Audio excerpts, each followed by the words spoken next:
Tout un symbole, cette bobine qui se charge de papier, signe que l'imposante machine arrêtée pendant près de 5 ans est bien en état de marche. Lors de notre tournage avant le Covid-19, elle ne donnait pas encore tout son potentiel, mais cette papeterie revient bien de loin.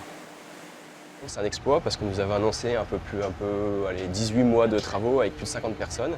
Et en fait, on l'a redémarré donc en 5 mois avec une vingtaine de personnes. Alors, pourquoi on a mis si peu de temps? Déjà parce que la machine avait été arrêtée très proprement. Et ensuite parce que dans nos embauches, on avait repris beaucoup d'anciens salariés du groupe Arjo qui avaient des compétences et surtout qui connaissaient la machine. Voilà, je vais mettre la vanne à 100%, comme ça on aura le débit maximum vers la bâche à eau collée. Éric Nédoncel, comme 85% des salariés, est un ex-Arjo Wiggins. Il est revenu à Huizerne alors qu'il avait trouvé un emploi ailleurs. Ça a été mon premier travail dans cette usine, donc j'ai voulu revenir ici, quoi. On y a mis du temps, d'énergie, du cœur, on a mis notre sang, du temps là-dedans et voilà, ça fait partie de la famille, quoi.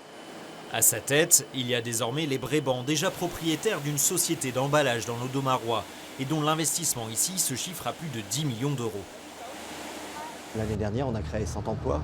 C'est quand même une satisfaction. On est une entreprise familiale. Évidemment, on doit gérer les chiffres, bien sûr. Évidemment, on doit économiser tout ce qu'on peut. Mais l'essentiel de notre démarche, c'est de se dire, aujourd'hui, sous BePaper, il y a 300 personnes qui travaillent. Une bonne étoile. Le passage du papier à écrire au papier à onduler ayant été accompagné d'une bonne surprise. On a eu l'énorme chance, en démarrant cette machine, de découvrir une qualité que nous ne soupçonnons même pas en préparant le projet. Donc c'est plus écologique, c'est moins cher au mètre carré et c'est tout à fait dans la tendance du marché. Un secteur porteur avec le développement du e-commerce et l'arrêt du plastique au profit du papier recyclé. Fondée en 1834, cette papeterie a bien tourné la page.